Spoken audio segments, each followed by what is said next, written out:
Bonjour tout le monde, je vous parle de la maison pour vous expliquer ce qui nous manquait à voir dans le fond dans le chapitre numéro 5. Il nous restait à voir la partie sur les transformations de l'énergie.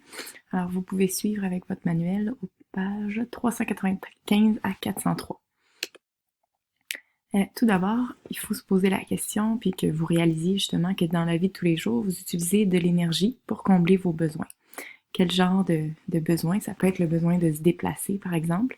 Donc on va prendre l'exemple de la voiture qui utilise l'énergie chimique de l'essence et il va la transformer en énergie mécanique qui va nous permettre de se déplacer du point A au point B. Un autre exemple d'utilisation d'énergie dans la vie de tous les jours, c'est pour s'éclairer. Donc on a un besoin et on va le combler grâce à des lampes, à des luminaires, peu importe, qui vont prendre l'énergie électrique et la transformer en énergie rayonnante qu'on peut aussi appeler énergie lumineuse. Maintenant, prenez une petite pause pour noter ça dans votre document, s'il vous plaît. C'est la définition de l'énergie. Donc, on dit ce qui est utilisé par un système pour produire un travail. Exemple, faire bouger des objets. Mais là, c'est quoi un travail? Ça, c'est une autre question. Voici la définition. Donc, un travail, c'est le résultat qu'on obtient lorsqu'on exerce une force sur un objet et qu'on peut le déplacer sur une certaine distance. Donc, lorsqu'on parle de travail en physique, c'est important qu'il y ait un déplacement de l'objet sur lequel la force a été appliquée. Si on applique une force sur le mur, mais que le mur ne bouge pas, il n'y a donc pas de travail qui a été effectué. Maintenant, pour la prochaine partie, je vous demanderai de suivre avec les pages 396-397 du manuel.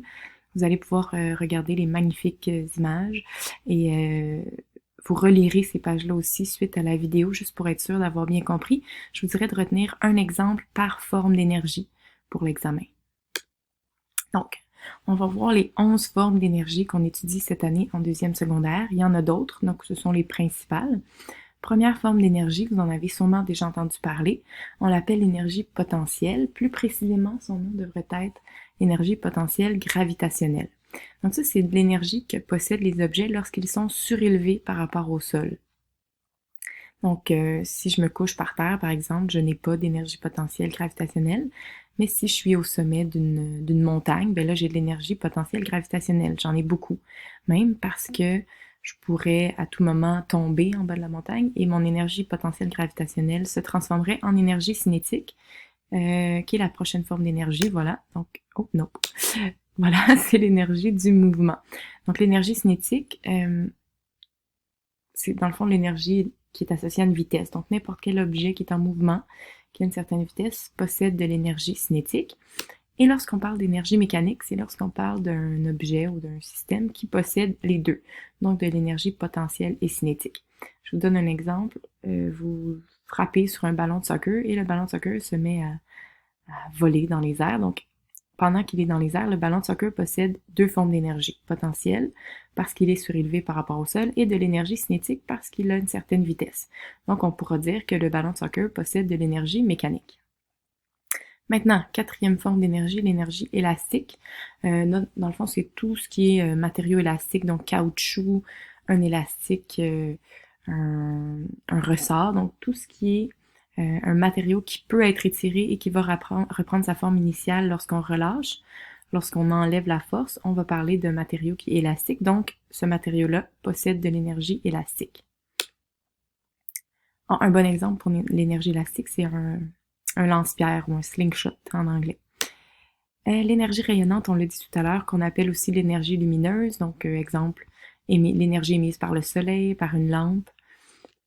Ensuite, l'énergie électrique, c'est ce qui fait référence au mouvement des électrons, donc on appelle aussi le courant électrique. Alors, tous les appareils qui sont branchés et qui fonctionnent à l'électricité ou avec une pile, ça pourrait être ça aussi, possèdent de l'énergie électrique. Exemple, votre grille-pain ne pourrait pas fonctionner s'il n'était pas branché à une prise électrique, donc on va dire qu'il consomme de l'énergie électrique. Magnétique, c'est l'énergie des aimants. Voilà. L'énergie thermique, c'est ce qu'on appelle aussi la chaleur, donc c'est tous les objets en fait possèdent de l'énergie thermique à différents niveaux. Donc c'est associé à l'agitation des particules, on a déjà vu ça dans le chapitre 2.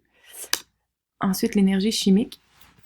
Donc, c'est tout ce qui est dégagé lors d'une réaction chimique. Donc, ça peut être les exemples que je veux que vous reteniez, ce sont, par exemple, lorsqu'on consomme de la nourriture, notre corps va brûler les calories, donc va brûler le glucose qui est dans la nourriture qu'on consomme. Donc, c'est une forme d'énergie chimique qui est emmagasinée dans la nourriture et on en a besoin pour survivre, pour accomplir nos activités quotidiennes. Sinon, n'importe quoi qui brûle, exemple une bûche de bois qui brûle dans un feu de camp, euh, qu'est-ce qui peut brûler? De l'essence dans une voiture, ça possède de l'énergie chimique. Donc, dès qu'on parle d'une réaction chimique, le réactif va posséder de l'énergie chimique. Ok, je me dépêche. Nucléaire. L'énergie que possède les noyaux des atomes. Donc, ça, c'est dans le fond, le mot nucléaire fait référence à noyau. Donc, l'énergie qui est emmagasinée dans le noyau des atomes. On va surtout utiliser des atomes massifs, donc de gros atomes comme voyons, l'uranium, qui va être utilisé dans les centrales nucléaires pour chauffer de l'eau et à partir de ça, on va créer de l'électricité. Donc, énergie nucléaire, c'est lorsque je vous parle de l'énergie emmagasinée dans le noyau des atomes. Et la dernière forme d'énergie, c'est l'énergie sonore. Donc, l'énergie qui est produite lorsque la matière vibre. Ça peut être le son émis par une radio ou par votre bouche quand vous parlez dans ma classe. OK, maintenant la loi de la conservation de l'énergie qui est exactement la même chose que la loi de la conservation de la masse qu'on a vu il y a un petit bout. En gros, là, je vous répète ce que ça veut dire. C'est impossible de créer ou de détruire de l'énergie, comme la matière. L'énergie peut seulement être transformée, donc c'est-à-dire qu'elle peut passer d'une forme à une autre. Et c'est ce qu'on va voir maintenant. Donc, juste pour revenir, vous vous rappelez de la citation de Lavoisier, rien ne se perd, rien ne se crée, tout se transforme. Ça s'applique aussi à l'énergie. Impossible d'en faire disparaître et impossible d'en faire apparaître. OK, deux types de transformation. La transformation peut être directe ou indirecte. Ça, c'est assez simple. Vous irez voir dans le manuel, page 398 à 400. Il y a plein d'exemples sur des transformations directes et indirectes d'énergie. Direct, ça le dit, c'est lorsque tu passes d'une forme à l'autre directement sans qu'il y ait de forme d'énergie intermédiaire. Alors qu'une transformation indirecte, là justement, pour se rendre à la forme d'énergie voulue, on doit transiter par plusieurs formes d'énergie. Voici deux exemples de transformation indirecte d'énergie. La locomotive à vapeur. Donc déjà là, vous pouvez voir qu'il y a 4 étapes dans ma transformation d'énergie. Ça m'indique que c'est indirect, clairement. Premièrement, il y a le charbon qui va être brûlé dans la chaudière. Donc, on parle d'énergie chimique. Ensuite, ça va créer de l'énergie thermique qui va être utilisée pour actionner les pistons. Donc, de l'énergie cinétique. Les pistons vont se mettre à bouger et ça va faire avancer le train. Puis en dernier lieu, on va garder une partie de cette énergie cinétique-là qui va être utilisée pour faire fonctionner un alternateur qui va créer donc du chauffage, de l'éclairage pour le bien-être des gens dans le train. Voilà. Donc, transformation indirecte. Dernier exemple, l'hydroélectricité. Donc, vous avez probablement déjà vu ça en géographie en secondaire 1. On a ici une petite image, gros budget, hein, on peut voir. Une image qui nous montre comment ça fonctionne. Ici, c'est une centrale à barrage. Donc, l'eau est retenue par un barrage. Elle possède de l'énergie potentielle parce qu'elle est surélevée par rapport au niveau normal de l'eau. Ensuite, lorsqu'on ouvre les vannes, on va libérer l'eau qui va se mettre à couler et se mettre à bouger. Donc, on va avoir notre énergie potentielle qui va être transformée en énergie cinétique. Et enfin, cette énergie cinétique-là va faire tourner la turbine, les pales de la turbine, et ça va créer de l'énergie électrique par l'entremise de la génératrice. Et donc, on a notre troisième et dernière forme d'énergie parce que, n'oubliez pas que le but d'une centrale hydroélectrique, c'est de créer de l'électricité. Comme on a 3 étapes ici, on voit bien que c'est une transformation qui est indirecte de l'énergie. Un exemple de transformation directe, avant qu'on passe au dernier sujet, ce serait, exemple, une lampe. Lampe va utiliser l'énergie électrique et directement la transformer en énergie rayonnante. Donc, il n'y a pas d'étape intermédiaire dans ce cas-là. OK, dernier sujet qui est assez complexe, c'est le rendement énergétique. Donc, l'énergie ne se transforme jamais entièrement. Encore aujourd'hui, il n'y a pas un seul système qui est capable de n'avoir aucune perte. Donc, c'est-à-dire d'avoir un rendement énergétique de 100%, ça se peut pas. Donc, prenez quelques secondes pour noter la définition. On dit que le rendement énergétique, c'est un pourcentage de l'énergie qui s'est réellement transformée dans la forme désirée, dans l'énergie voulue. Alors, c'est sûr qu'il faut toujours faire un lien avec la fonction globale du système. À quoi sert le système? C'est quoi son rôle? Et là, vous pourrez voir le pourcentage de l'énergie qu'il a consommée par rapport à la quantité d'énergie qui a été transformée en énergie voulue. OK, il y a 2 types de systèmes. Il y a des systèmes qui sont efficaces, c'est-à-dire qui ont un bon rendement, qui vont transformer la majeure partie de l'énergie. Et il y a des systèmes qui sont plutôt inefficaces, donc qui ont un mauvais rendement et qui vont transformer une faible partie de l'énergie. Donc si je vous dis les vieilles... Attendez, est-ce que j'ai un exemple? Ouais. Les vieilles ampoules à incandescence comme ça ici, qui ont en moyenne un rendement, je sais pas, de 15%, rendement énergétique de 15%, c'est pas très bon. Ça veut dire qu'il y a seulement 15% de l'énergie électrique qui va entrer dans l'ampoule, qui va être transformée en énergie rayonnante. Donc c'est pas mal inefficace, mais sachez qu'avec l'avancement technologique, c'est sûr que le but, c'est d'augmenter le rendement énergétique, donc de diminuer les pertes.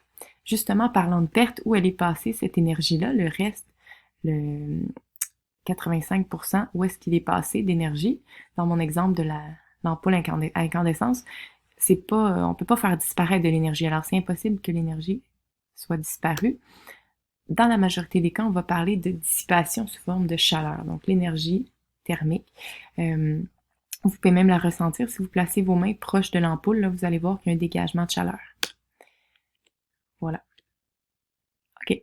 Donc, un exemple, c'est le panneau solaire. Vous pouvez suivre dans le manuel, page 403. C'est encore plus clair avec une super belle image.